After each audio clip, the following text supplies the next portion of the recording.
Hi, this is Troy Dreyer, Senior Associate Editor for StreamingMedia.com, coming to you from Streaming Media East 2013 in New York City. I'm joined on the red carpet today with one of the thought leaders of our industry, one of the bigwigs of the online video space. I'm very pleased to present Ron Harnevo of AOL and AOL's On network. Yeah, and great. Formerly of 5 Min Media, which was your baby.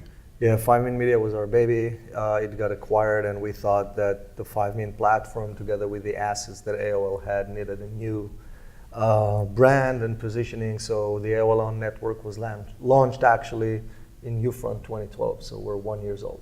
Mm-hmm. So the AOL On network, and that's on.aol.com. That really felt like the hub that the whole AOL video experience needed, that everything centers around. Yeah, that's correct. I mean, we created massive scale through distribution almost from day one, but we got to a point where we had so much great content from so many consumers that AOL really needed one video destination that centralized the whole experience. We actually launched the AOL On network a year ago together with the Video Hub, and we have over 150 million video views on the destination only at this point. So we're growing both on the distribution side but also on the consumer side really rapidly. Very impressive. So I know you guys, as we record this, you just had your upfront for 2013 a couple weeks ago, and I was there, and it was a star-studded event. You guys always put on a great show. Why don't you tell me about some of the shows that were just announced that you personally are really excited about? So we launched 15 shows, and we also launched a few data deals that we can talk about afterwards. One show is already on air, and that's the Nicole Richie #Candidly Nicole, which is kind of a deep dive into Nicole Richie Twitter feed. She has 4 million followers, which she takes to the journey on AOL. I'm a huge fan because I think you're seeing a Nicole Richie you didn't meet before. She's funny, she's actually hilarious, she doesn't take herself too seriously. We have 3 episodes live, less than 2 weeks, and we already have more than 3.5 million views, which for me are cable numbers, right? So we have almost 3 million unique viewers to that experience. The show has just started. I'm a huge fan. We're gonna have 15 shows until end of fall. A few things that I'm like my favorite, Hank Azaria. That was the one that really I thought I've got to see. Tell people about that. So Hank Azaria has kind of never wanted to be a dad, and then at one point, like all of us, he decided that he would be, and he decided to take a camera and kind of document the whole thing, like really going to all of his friends. Some of them are very well known. Asked them about fatherhood, and then he also had. And that's a spoiler, but he also had his kid was born really early. And I think it's a very kind of like sensitive piece around fatherhood that both men and women would identify with. We're launching it end of summer. We have an amazing show, kind of like a docudrama around New York City Ballet. That Sarah Jessica Parker is basically narrating and leading. It's her production company. She's on the board of New York City Ballet. And it's really the first look, like cameras going into a very conservative place. Kids that have their peak of their career when they're less than 20.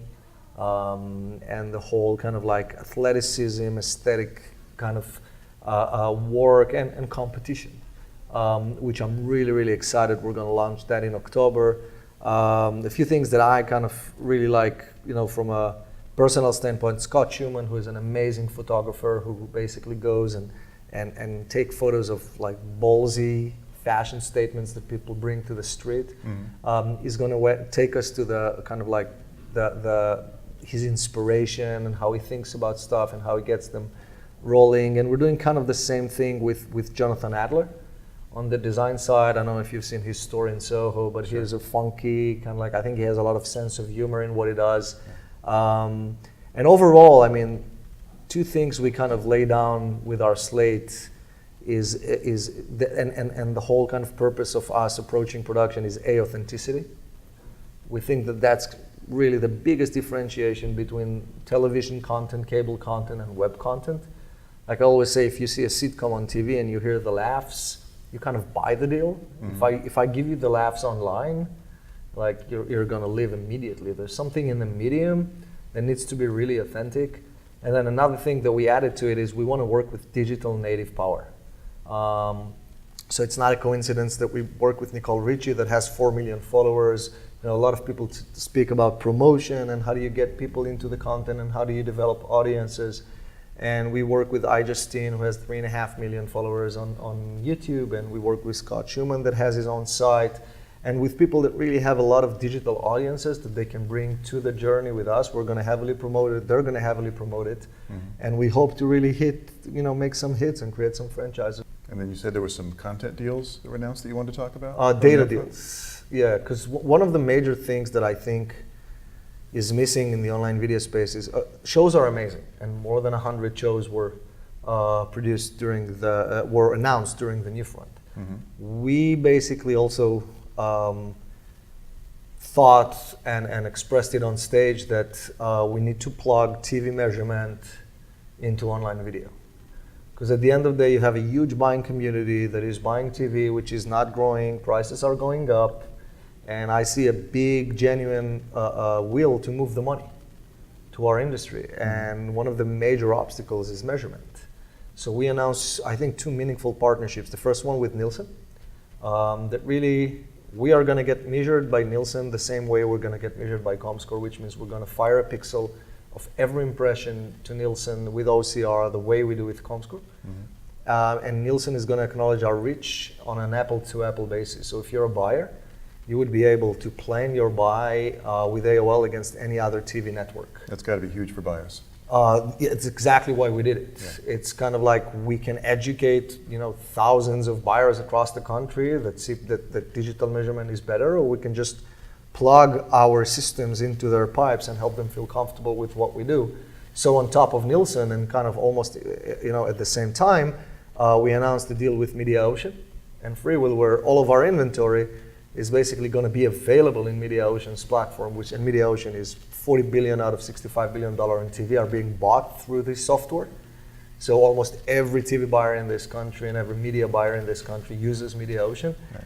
The fact that AOL inventory would show up in MediaOcean with a Nielsen measurement on top of it really turns us into a TV network, a cable network, and starts to really bridge the gap between these two siloed industries, because it's not in our incentive to run a siloed industry. I think that content is getting there, pipes should get there, and at the end of the day, it should all be one big ecosystem of premium content.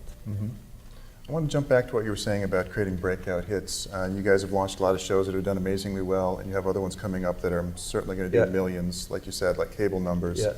But I think we're kind of missing shows that break out into the mainstream. It feels like for online properties, you could still count on one hand the ones that really broke through to mainstream consciousness. And what is it going to take? And what is it going to take for AOL to have that kind of hit? Yeah, so the metaphor I'm hearing all the time is Mad Men. Like, when are you going to have your Mad Men moment? And I think it's a process. First of all, I think House of Cards was a bless for the whole industry, even though they're living on subscription and Netflix has a different business model, etc. I think it was kind of like the first declaration that digital is capable of, and it was an expensive investment. And then I agree with you. The next question is, when are we going to do it? I think the whole industry is going there. I think it's a matter of time, because if you look at the amount of money that was invested in content in 2013 versus 2012, not the same ball game, right? I think 2014, you're going to see the same kind of trend of us getting more into content, learning. I feel that every show we create takes us to that moment, because we learn, a lot of people expect us to do marketing the way TV is doing marketing. They want us to buy ads on bus stations and on buses and on TV, and I actually think that we don't want to replicate the same methodology. We need to find our way to get a lot of audiences, and we're going to get there. And I just remind everyone that, Justin Bieber was not born on TV. Justin Bieber's kind of a good example, because I feel like the biggest things to come out of online video are things that came out of a single creator or a very small studio of people who are really passionate. It feels like we haven't seen enough hits from the big content producers like AOL. Are big content producers able to say what's going to be a hit online? Or is it going to come from the small, passionate people? No, doing our I think projects it's going to come from us collaborating with them. with them. And I think it's going to come from people that really understands distribution and people that really cranked kind of like the digital code. But I also think there needs to be a level of, I wouldn't even say patient. I was just like, I think it's evolution. Cables didn't start with hits, right? Like ESPN didn't start with shooting the NFL. There is a process of aggregating audiences and aggregating knowledge and getting into the content business. And I can just finish with Reed Hastings, which is an amazing CEO. They asked him, are you competing with HBO for Netflix? And he said yes. And they asked him, why are you so confident you can do it? And he said, I think Netflix can become HBO way faster than HBO can become Netflix. And I thought it was a great way to put it. And I think the path that we have is clearer and more achievable than the other side. And the minute we're going to have an Apple TV and a Google TV, and we're going to see huge disruption on the bundling side of cables, etc. I actually think that there's a much bigger opportunity for digital folks than there is for TV folks to maintain and grow like huge businesses to 2020, 2025, etc. Okay. One last question, because I know you have to get to a panel. I'm seeing with TV everywhere, I'm seeing the premium content owners lock up their content online more than ever, and it feels like there's going to be less and less of that available for free viewing without authentication. So it seems like we're going to get to a place where we have two online video areas, one for people with authentication and one for people where they can enjoy premium quality content without authentication. Do you see it evolving that way, and is that something that you can try? First of all, it's a good assumption. I think, first of all, it's the biggest opportunity for digital. I mean, the fact that the cable content stays under bundling gives us the opportunity to really invest big time, because I actually think that when Apple and Google and Samsung are going to launch their TVs, and like I always say that an iPad is the greatest lab for what's going to happen on TV, we have a huge opportunity there. Like if you look at HuffPost Live, which is AOL's biggest investment around news, I believe that if you're going to buy a TV and HuffPost Live is going to be an app on your homepage, you're going to see massive migration to this product because it's an amazing product, and right now it's not bundled into any buy. So I would say, A, it's an opportunity. B, I think that appification is inevitable. And I think that, I don't think cable are going to get disrupted. It's not going to be like music that in one day it's all gone. But I think you're going to see more and more appification versus bundling, right? And the more technologies would allow cable networks, TV, like to go directly to consumers and to get their fees from the consumers and not in a bundling way, you're going to see more and more content companies going directly to their consumers and with an app instead of with like a package of 100 apps. Because right now, cables is a package of 100 to 300 apps. John McCain has issues with it. We'll see. It's an interesting play.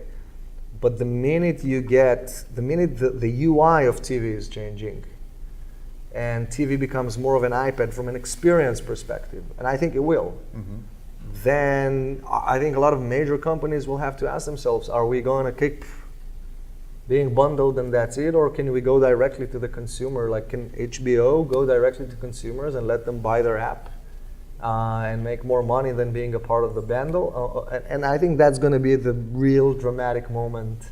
That's the bold move everyone's wondering if it's going to happen, and you're saying you think it will. Yeah, but we're waiting for hardware, right? Like, because the way I look at it, if you look at mobile before Android and iOS and Windows 8, the carriers had a lot of power. It was really hard to build something and scale because you needed to have deals with everyone. Standardization wasn't there. That's where we are with connected TVs at this point. The minute everything gets simple, and we're going to see 2 or 3 operating systems that are kind of like going across all the TV hardware that you're buying, that's the best time in the universe to be an entrepreneur. Because then I think like we break the rules the way they are, and the opportunity there from a content perspective is just unbelievable. You want to give us a timeline? I don't know. I hope it's 2014. That'd be great. Well, great talking to you as always, Ron. This is Troy Dreyer coming to you from Streaming Media East from the red carpet.